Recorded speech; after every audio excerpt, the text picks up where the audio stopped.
can you pull up that image from Gobekli Tepe of pillar? Was it Pillar 43? 43? Pillar 43 in enclosure D. I would like to see that guy holding that bag. That is really fascinating. It's the bags are in a row along the top of the pillar. It's pillar 43 in enclosure D at Gobekli Tepe. Is there an image of that online that's available? Oh, okay, here we go. Yeah, there's the bags. So there's the bags in a row along the top. And it's the same sort of square-shaped bag with a curved handle that you find on the earliest image of the pillar of the feathered serpent, and that you find. No, you have to go above that, Jamie. Just a little bit higher up the pillar. Those bags, right at the top there.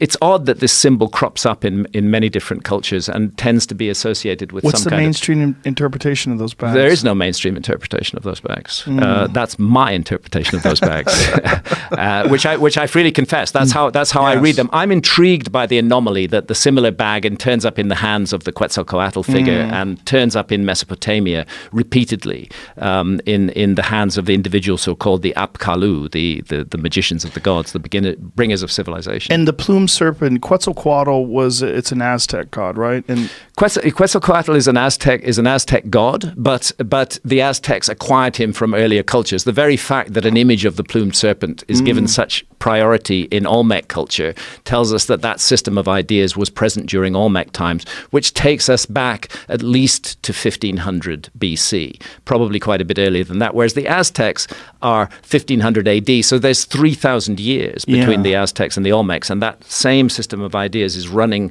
through all of those cultures. And the Mayans had a name for it as well? Kukulkan. And what do you think that plumed serpent was? I think it's very clear from the accounts that have survived that what he's associated with are two things in particular. One of them, he's a god of peace. He's not a war god. And the other thing that he's primarily about is giving the gifts of civilization. This is what you human beings need to know in order to move on to the next level. That is the function and the role of Quetzalcoatl. And there are very similar, we could refer to them as civilizing heroes, who are found in other cultures and other locations. Osiris in Egypt plays that role as a bringer of civilization. There's hardly a culture in the ancient world that doesn't remember a time far back in remote prehistory when some kind of supernaturals or advanced human beings, and I prefer the latter, that some kind of advanced human beings were involved in a project to disseminate civilization.